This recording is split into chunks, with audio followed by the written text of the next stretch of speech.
Before we start things off, we need to start this stream on a solemn note. And no, I'm not talking about Rob Reiner and his wife being murdered by their son. We're talking about Micah Parsons' season coming to a devastating end. Tore his ACL yesterday trying to chase Bo Nix after having 12 and a half sacks, 2 forced fumbles in fucking 14 games, and this is a huge blow for the Packers, who now lose 37.9% of their sack percentage. Now, can the Packers still compete? I think they can. They can compete and be competitive.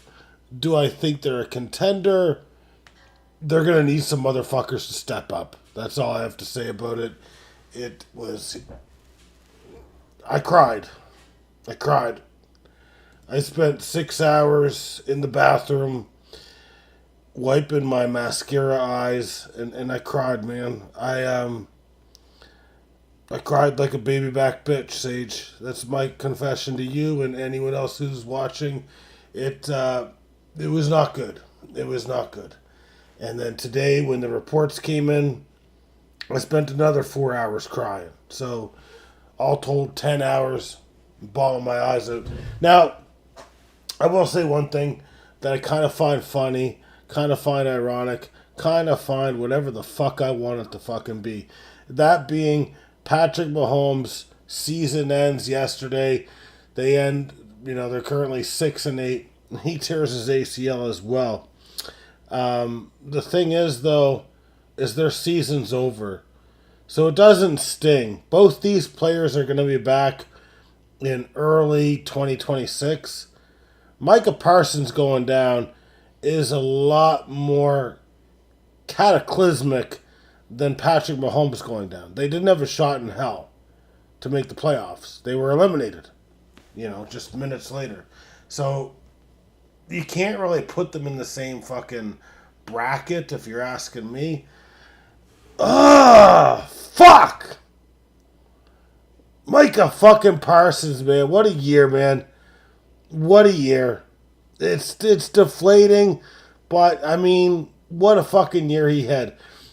We lost Devontae Wyatt as well on the defensive line.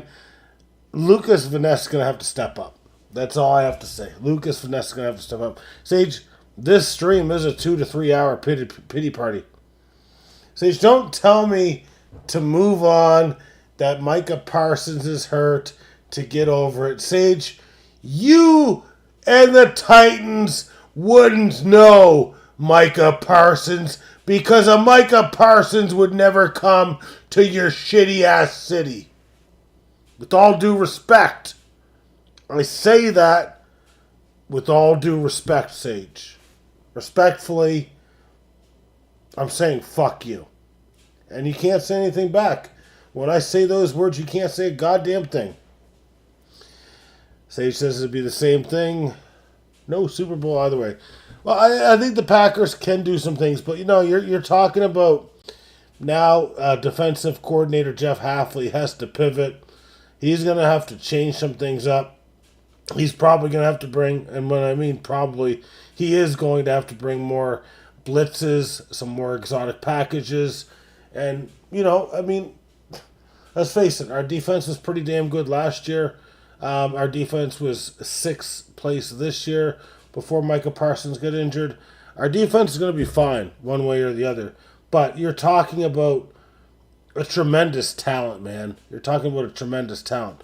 It's hard to replace. And the fact of the matter is now I think, yeah, the Packers can beat pretty much any team outside of the Rams. But if they have to go up against the Rams, do I really feel like the Packers can beat them? Not really. That's just my feeling as a Packers fan. Do I think we can beat the Seattle Seahawks? Yes, Sam Darnold throws picks. Do I think we can beat the Tampa Bay Buccaneers? Absolutely. Do I think we can beat the Chicago Bears? Absolutely. I mean, I do think that the Packers can make a run, but I feel like the cookie needs to crumble a certain way. Like certain teams, certain matchups are going to need to be eliminated. But you know, we could be we could be crying all night about this shit. The good news is Christian Watson is not going to miss time on offense, and our offense did look a lot different after that injury. But let's get to the fucking news of the NFL, and then we'll round it up with the fucking baseball news. So we actually got quite a bit to go to here. Let's just start with tonight's game, just because it is the most recent, and it was just kind of an interesting game, you know. First half was 7-3 after the first two quarters. After that, and this is what I don't like, Sage. I don't like stat padding at all. So Tua Tagovailoa blah blah ended with 113.2 rating at the end of this game. It was all garbage points. They were down, I think, 28-3 in the fourth quarter. So he scored 2 touchdowns in the fourth quarter. He was absolutely abysmal. Absolutely abysmal. Terrible, terrible quarterback tonight. And he has a 113 rating. Because, yeah, when you go up by fucking, 4 scores, pretty much, you're going to play soft. That's just the way fucking things go. Aaron Rodgers was a good 23 for 27. Hit his checkdowns a lot, 2 touchdowns. Running the ball early on, the first half, the Pittsburgh Pirates, also known as the Pittsburgh Steelers, were under 2 yards per carry. But as the game went on, they ended with 135 rushing yards, 80 coming from Kenneth Gainwell, 33 coming from Jalen Warren, 14 surprisingly coming from Jonnu Smith on a pitch to the right for a touchdown, actually, which is pretty damn good. Connor Hayward with a touchdown, 4 yards on 4 fucking carries, kind of the tush push guy, and then 4 yards coming from Caleb Johnson, who has not had a big year after being a second or third round draft pick. So that pretty much rounds it up. Don't have much more to say about that. We already went over the Falcons, who beat the Tampa Bay Buccaneers 29-28. This game to me, Sage, and I gotta say one thing before we move forward, please. One thing before we move forward. I haven't had a chance to watch a lot of the games. Like I've been watching them on the computers a little bit. I do have good news and I do have bad news that I need to divulge to you right now. Good news, all the TVs are wall mounted. We got the TVs delivered today by the good folks at Garrett's Delivery. We got the treadmill back, so the TVs are mounted.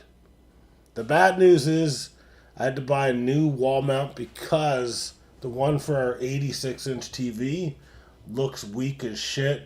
It actually has me scared to death that it's going to crumble. It's going to fall to the ground. So I was like, fuck this. So I went out. So this current wall mount that I have holds up to 120 pounds, right? So I went out and I bought one that holds up to 265 pounds. I'm not fucking around anymore, Sage. I'm buying the big guns. So, you know, either at the end of the year or early New Year, we're going to have a real good wall mount coming in here, Sage. Very durable. Reminds me of a young fucking Derrick Henry. I would liken the wall mount to Derrick Henry. So that's what I want to describe it as. And I want you to show a little bit of respect for that, okay, buddy? Anyways, great game. Great game between the Buffalo Bills and the New England Patriots. I really don't know where to start. I only really got to see the highlights. I know Drake May started with 2 rushing touchdowns, but he wasn't great passing. He only had 155 yards with 1 touchdown. Josh Allen took care of business, 3 touchdowns. I think he had a rushing touchdown as well. James Cook had 2 rushing touchdowns on 107 yards. I will say one thing for my fantasy league. Travion Henderson made me feel like I was actually going to potentially make the upset against Deflate These Balls. 2 touchdowns, 14 carries, 148 yards. But I do want to describe one of the plays that was made. This play, 65 yards long. So basically, it starts off with a pitch to the right. Everything is congested. Everything is congested. So he does a misdirection to the left and fucking takes it home. And he was extremely explosive on that play. I gotta say, man, that was a fucking hell of a play. I'm tipping my hat, you know. But Buffalo, that's a big win for them because they potentially could still win that division. The Baltimore Ravens, we already knew this when we did the Valheim stream. The Baltimore Ravens blanked the Cincinnati Bengals 24-0. Joe Burrow, 2 interceptions, one of them being a pick 6, 225 yards on 25 completions out of 39 attempts, and a measly 58 rating. Do I need to say more? Not really. Lamar Jackson was efficient, barely had to pass the ball. 8 for 12, 150 yards, 2 touchdowns, 1 interception for a 114 rating. And King Henry going for 100 yards on 11 carries. So that's all we need to say about that. But Baltimore is currently second in the NFC North. And Cincinnati's eliminated, obviously. Need to take a breather here because I'm still thinking about fucking Micah Parsons. This fucking sucks, Sage. Sage, I need you to show me support this week. This is going to be a real hard week to get through. Just tell me that we'll beat the Bears, is all you need to say. Every day I ask you, you know, and it seems like I'm not okay. Just say you're going to beat the Bears this week. You're going to beat the Bears this week. That's all I need from you, okay?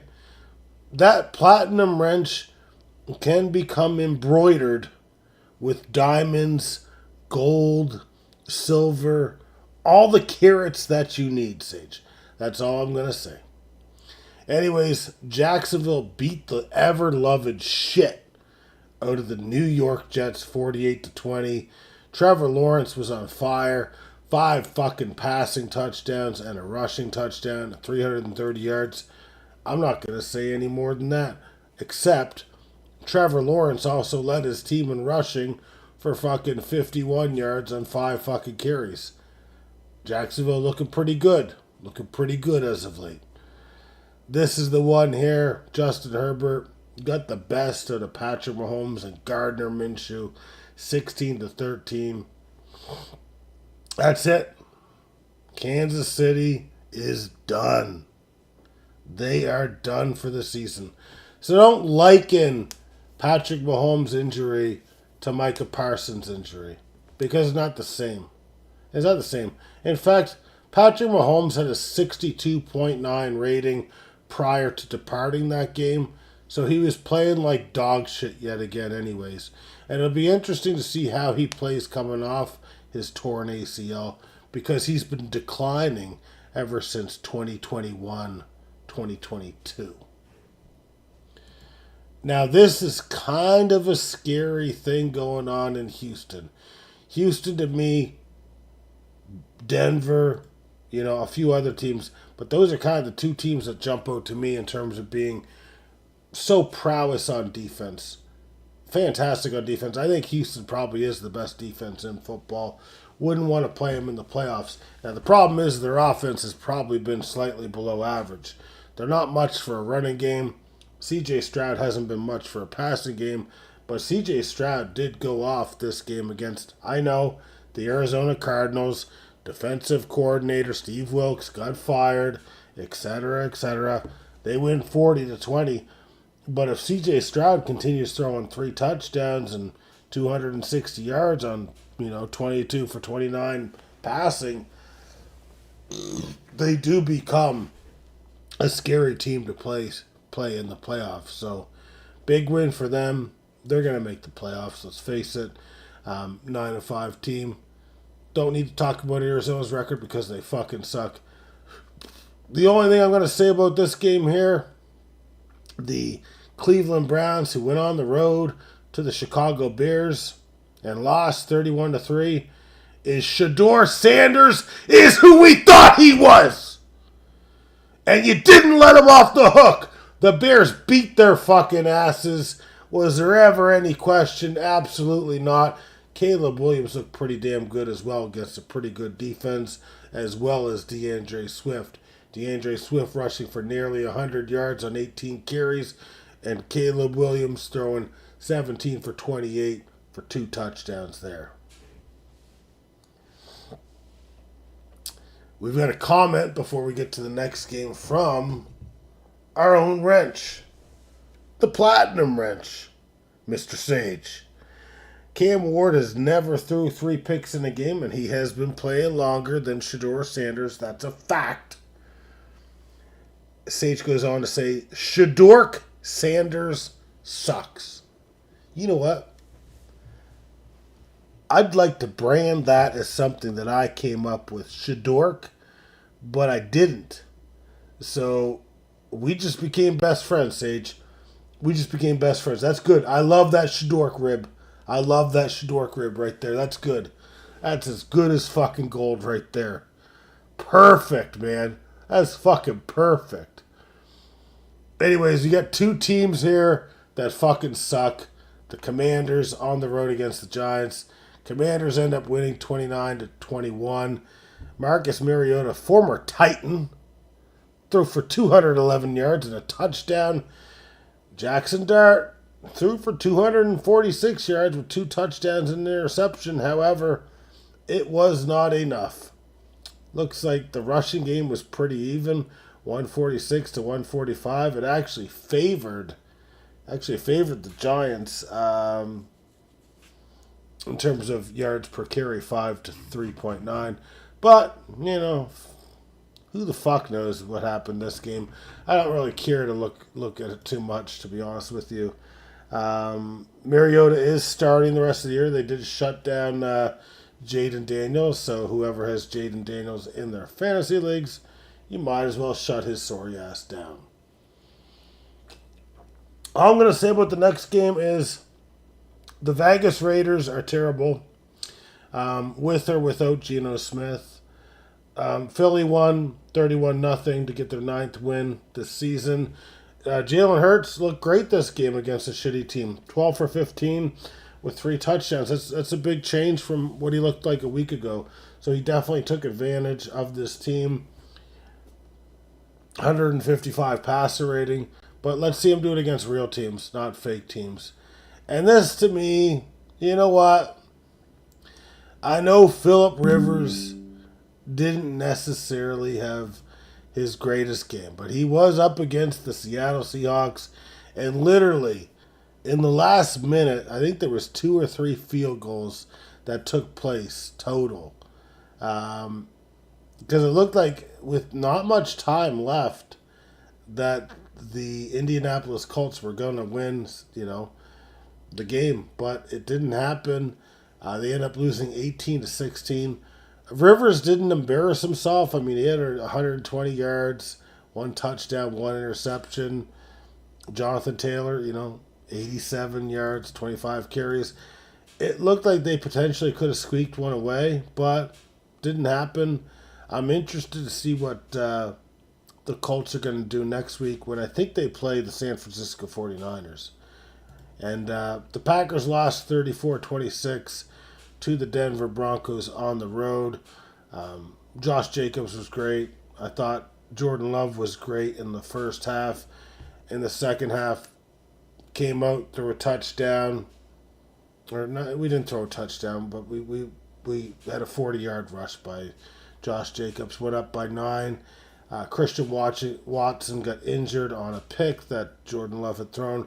I feel like Bo Nix, yes, he has a career high against us with 4 touchdowns. He could have threw a few picks, but I just feel like the Packers went reverse of what they usually do. Usually they start slow and then end very good. This time it just kind of went the other way. Yes, you lose Christian Watson. That'll hurt you a little bit. Yes, you lose Micah Parsons. That's going to hurt you. But it just seemed like the same old Matt LaFleur bullshit. And I'm not really sure Matt LaFleur is going to be back next year. Let's move to the next game. The next game is the Titans. Cam Ward did pretty good against the San Francisco 49ers. 2 touchdowns, only 170 yards passing, 18 for 29. Tony Pollard was great, 14 carries, 104 yards with a touchdown. That's pretty damn good, but Brock Purdy was better, had 3 touchdowns, almost 300 yards. Christian McCaffrey, 73 yards on 22 carries, which isn't a great average, but I just feel like Tennessee's overmatched in that game, and that does happen. To me, this was a huge surprise, that being Carolina losing to the New Orleans Saints 20-17. And they had a pretty decent lead, actually. I think they were up like 17-3 or something at one point, and then they ended up losing the game. Not going to really go into the stats or anything like that. To me, that's just a big ass surprise there. Big win for the Rams and a big loss for the Lions. Jared Goff was great. 3 touchdowns, 338 yards. Matthew Stafford, though, put up 368, 2 touchdowns, 1 interception. The star of the day, though, is Puka Nacua. 9 receptions, 181 yards. That's a 20.1 fucking average. The only blemish for the Rams is Devontae Adams coming down with a soft tissue injury. It looks like his hamstring got blown in that game. I don't mean blown, but you know what I mean. It's not good. Last night's game, you got Dallas hosting the Minnesota Vikings. It was very weird for the Dallas kicker there.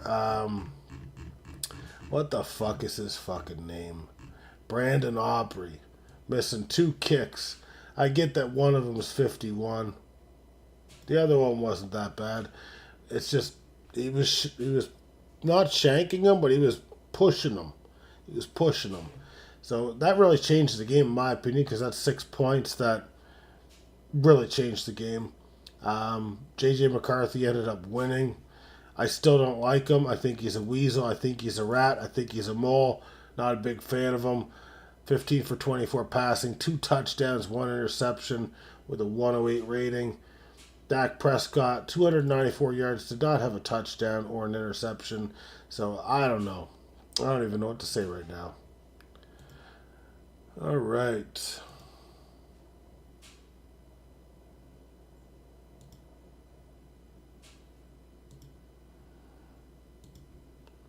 I guess we're to baseball news now. Well, let me bring up my fucking notepad because there's a little bit to go over. One fucking day goes by where there's nothing. I take the day off, and then there's a whole lot of something. So, just give me 1 fucking minute here while we transition. I do know the first signing that we're going to cover is fucking Merrill Kelly going back to the fucking Atlanta fucking Arizona Diamondbacks on a 2-year, $40 million deal. So he's 37 years old. It's actually a really good signing, in my opinion. There's literally no risk. I'm kind of surprised he went there rather than another contender. To me, it kind of is, I don't know, it tells me a little bit that, like, hey, maybe Arizona's not going to be selling guys like Marte because they've been adding, and maybe they think they can get back there. So I don't really think he's going to get traded, but we'll see what happens with Ketel Marte, honestly. But I mean, like, this guy for his career, 3.77 ERA, 3.52 last year. This guy can obviously pitch. I think it's an exceptional value for the Arizona Diamondbacks, if I'm being honest with you. One thing I found interesting was it's not really baseball news in terms of someone playing with, a major league team, that sort of thing. But Miguel Sano used to be like a huge prospect. He's only 32 years old right now, but he's going to sign with Japan. And I just find it interesting because he wasn't just a prospect. Like, this guy had some success at the major league level. Like, let me just go through like a couple years that he had. So in 2015, as a rookie, he had a 916 OPS and 279 at bats. The year after, 781 OPS and 437 at bats. So that's like 67% at bats, that sort of thing. The year after that, 859. Then there's a rough year, under 700, but then he bounces back, has a fucking 923 OPS, in 380 at bats, and then from there, 757 OPS, 778, 345. So this is when he enters his age. He's only entering his age 29 season here. So he has a terrible year when he's 29 years old. Doesn't play in 2023, plays in 2024, very limited, and has, a terrible OPS. So he has a career 801 OPS. So let's put that into perspective just a little bit. Just give me a second here, because I know it's going to be kind of tight.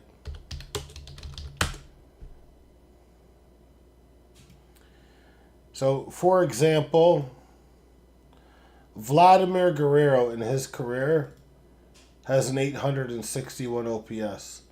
Miguel Sano has an 801 OPS. So I'm just saying, like, that's kind of crazy that he's,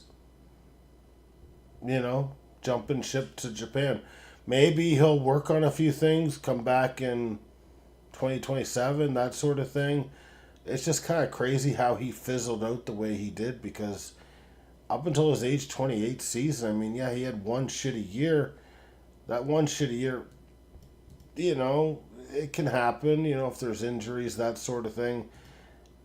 But yeah, Miguel Sano, that's a guy I used to fucking do home run derbies with back in the day with, MLB The Show, that sort of thing. It looks like, and I don't know what this means, regardless, the Mets are open to trading. He was listed as a third baseman not long ago, but I think he's more of a DH. Mark Vientos. He was young at one point. I think he's probably 26 or so now. He only hit 233 average last year with 17 home runs. So, of course, a guy that strikes out a ton would probably be available for trade. So, not really a surprise there, in my opinion. You got the Twins signing Josh Bell to a 1-year, $7 million contract. There's a mutual option for 2027. One thing I like about Josh Bell is he is a switch hitter. He gets on base, has a high walk rate. Last year, these numbers aren't great, but you're not talking about a big contract. He had a 237 average, 325 on base, and a 417 slugging. The Philadelphia Phillies signed Adolis Garcia to a 1-year, $10 million contract. He does have a Gold Glove in the past. He has really fallen off a cliff, though. So, for example, when I say fallen off a cliff, well, 2025, 665 OPS. 2024, 684 OPS. 2023, had an 836 OPS. Before that, he was in the 700s. For his career, he's a 734. So I don't really like the signing. I get he's got a Gold Glove. Maybe that's more why they're looking at him as just power, as well as a little bit of defense. In terms of fantasy, I do not see his fantasy improving, but hey, you never know, right? Lightning can strike twice, is what I'm gonna say right there, especially in the thundercloud, right? Kind of an interesting thing here. So Edwin Diaz's deal that was made with the Dodgers last week is very weird. So if he gets a specific injury that costs him most or all of, I don't know, it's either one of the next one of the next 3 seasons. So he's got a 3-year deal worth $69 million. So if he has 1 year where he misses most of the year or all of the year, then there's a fucking option that comes in, a conditional team option for $6.5 million that would come in, which would allow him to stay with the team. So it's like I'd kind of be hoping as a Dodgers fan that he gets injured one of the years, just so I could bring him back on the cheap. But yeah, it's just kind of weird. I've never actually seen that before, so I thought I'd kind of throw it out there, to be honest with you. We did have a trade today, actually, and it's a very interesting trade from what I understand. The Nationals acquired pitcher Luis Perales from the Red Sox for Jake Bennett. Now, this is a prospect for prospect trade, so the guy that the fucking Nationals are getting, Perales, has the ability to hit triple digits. He's got huge upside. He does not have a great propensity to stay healthy, but he is a goddamn flamethrower, 22 years old, who's looked phenomenal in the Arizona Fall League. Whereas the guy that the Red Sox got, Jake Bennett, is a lefty who is 25 years old, does not have the same upside, but they actually think he'll be up this year. So kind of an interesting trade. You don't usually see prospect for prospect type trades like a 1-for-1, so kind of cool there. And I believe this move that the Blue Jays made today designated a shitty pitcher, Justin Broyle, for assignment, was made because they had signed Tyler Rogers last week. So Justin Broyle, who I've said is not very good, designated for assignment. I don't care if he clears waivers. I don't care if he comes back. I just don't give a shit anymore. I don't care anymore, as Phil Collins would say. And finally, we've got one more move. The Atlanta Braves have signed or re-signed, I don't know if it's a re-signing or not, Ha-Seong Kim to a 1-year, $20 million contract. Are we sure it's 1 year and not 2 year? Could be 2 year. I'm not really sure. Now, this guy, for his career, 701 OPS. He has won a Gold Glove. His best year, though, is when he had a 749 OPS and 38 stolen bases in 2023. He's never really had a bad year except last year with a 649 OPS, but obviously the Braves believe in him to kind of bring him back there. So that's one place where people are projecting Bo Bichette to go is to the Atlanta Braves. I'm not sure if that's just because Blue Jays think there's some sort of ties between Alex Anthopoulos and Bo Bichette. Perhaps. Does this signing mean that Bo Bichette's not going to go there? I don't necessarily think, though, because Ozzie Albies hasn't been that good, and I think, if you can sign Bo Bichette, you would obviously just get rid of Ozzie Albies, who has been kind of a disappointment of late. And I have just confirmed that Ha-Seong Kim, it is a 1-year deal, so I'm surprised he's getting that much on a 1-year deal, given that he's been kind of struggling with the bat a little bit. 649 OPS, obviously injured, that sort of thing, but still kind of surprised, honestly. All right. Well, we're going to call it right there. There was way more shit to cover than I was expecting, but if we had done this stream yesterday, we literally wouldn't have had anything to talk about except Micah Parsons. So I think that's a good thing that we waited. But Sage, let's get the fuck out of here. Let's close up shop, and we will reconvene tomorrow, because I will at the very least make sure that we go over, what is it, week 15 of OJ's Juicery. We'll go over the final scores. We'll go over who's going to play who. We'll get down to the nitty-gritty tomorrow for OJ's Juicery. But until then, have a good night and see you tomorrow.